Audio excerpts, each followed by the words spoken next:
Hi, this is Donald, and this is a video tutorial on SEP site modality. SEP site modality is now required for SEP data entry. SEP site modality.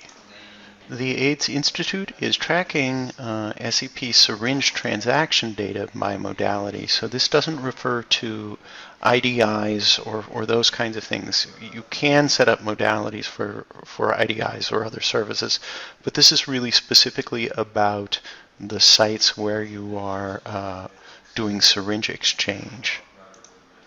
All sites used for SEP transactions must now include modality in the site setup. SEP site modality must be in site setup in order to select that site for syringe transaction data entry. You only need to set up each site modality once. So which modality do I pick for each site? The modality is associated with your authorization to do SEP at that site. For instance, if you're authorized to do SEP 3 times a week from your storefront office, you would say fixed indoor location because that's a fixed site. Or if you're authorized to do SEP at a street corner, a particular street corner on particular days, that's a fixed outdoor location, etc. The modalities include PDSE, SEP, etc. So we've been tracking PDSE for a while by site. Now you can indicate that a site is a PDSE site by assigning it that modality. If you're unfamiliar with the modality described here, you should not use it. If you are unsure what authorization type should go with the site, contact your contract manager at the harm reduction unit. Another tool you can use to help clarify what modality should go with the site is the document called NYSDOH, New York State Health Department, Authorized Syringe Exchange Programs, Site Locations, and Hours of Operation.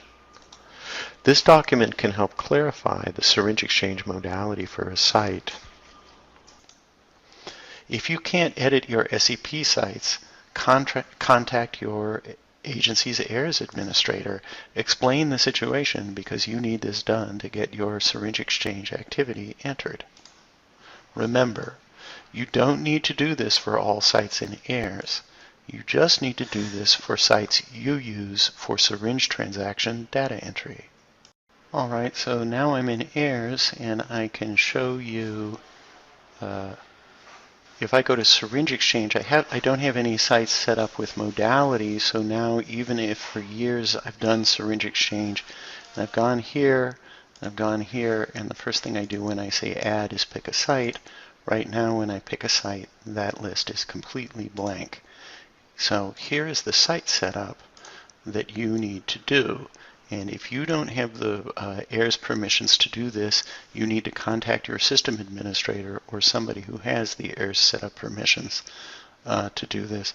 I go to Agency, I go to Site Information, and here's a whole bunch of sites in AIRS, but I only need to do it for the ones I'm going to use for syringe exchange data entry. The first one I want to do it for is this first one here, First Avenue Health Center. I say Edit, and I go down to the bottom of the screen where it says Modality. And here are the options I already talked about. I pick Fixed Indoor Location because that is a fixed indoor location. And then I can save the record. I do the same thing. I know the Valley Stream Health Center is another site that is indoors, so I say Edit. And I pick the modality, Fixed Indoor Location. And I save that. Now if I go back to syringe exchange and I say add, those two sites are now options for me because I assigned them a SEP modality. So I want to just show a couple more just to drive it home, pick a couple different modalities. Agents site information. Now let me scroll down to where there's some more sites that I use for syringe exchange. Here's an example. You have a site called PDSE, or you may have multiple sites called PDSE, and one says Bronx PDSE, and another says Manhattan PDSE, or Dutchess County PDSE or something like that. For all of those, I edit, I go to Modality, and I pick the PDSE modality. I have a site here called EPSA or SEPSA, that means SEP by special arrangement. And like I said, if you don't know what that is, and if you don't know whether you're doing it or not, talk to your contract manager, but don't pick this if you don't know what it is. For the modality, I say it's EPSA.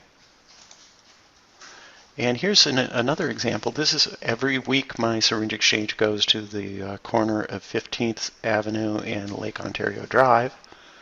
So that means that's an authorized fixed outdoor location.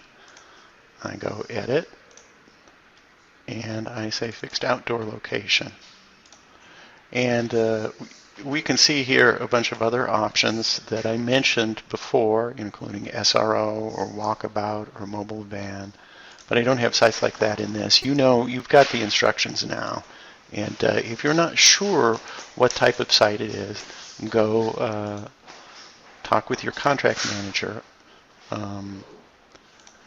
Now if I go to syringe exchange and I say add, I can pick any of those sites because I gave them a modality. So just remember, I want to go back here for a second. Modality is associated with your authorization. If you don't know what you guys are authorized to do, or what type of, if you're going someplace and doing syringe exchange and you don't know whether you're authorized to do it there or not, you need to talk to your contract manager. But each type of site you're authorized to go to, you can give it a modality in AIRS. All right, I've explained that site modality is now required for syringe exchange in AIRS, and I've shown how to update your syringe exchange sites with a modality. Now I want to describe the meaning for each modality to help you understand what to select. First modality I want to talk about is fixed indoor location. Use this for any indoor site authorized for syringe exchange activity that is indoors. For instance, if it's your storefront, that's a fixed indoor location. If you have more than one storefront, then or more than one office that you do syringe exchange from, assign that modality to each one of those sites in AIRS. Fixed outdoor location. Use this for any outdoor site authorized for syringe exchange that is outdoors, that is not delivered from a van or a mobile unit. That has its own modality. For multiple outdoor locations, you may have more than one. Each one that you use for SEP needs a modality in the site setup. For a mobile van, use this for any site authorized for syringe exchange that is delivered from a van or mobile unit. Walkabout or roving, use this for authorized syringe exchange activity roving in a general outdoor vicinity. This is not an option unless you are authorized to do this. SRO, use this for syringe exchange activity authorized to be done in single-room occupancy hotels. PDSE, use this for any site used to indicate syringe exchange delivered by authorized peers. You may have multiple sites like this in AIRS. For instance, you may have PDSE for a particular county or a particular neighborhood that you like to track by, but you're authorized to do PDSE, and you're using this modality for any site that's using authorized peers. EPSA, also known as SEPSA, that SA stands for special arrangement. Use this for any type of syringe exchange that is done by special arrangement. If you don't know what this means, don't use it. And finally, there is emergency syringe exchange. Use this for syringe exchange activity that occurs outside authorized times because of an emergency. So that's the tutorial. Thanks for watching.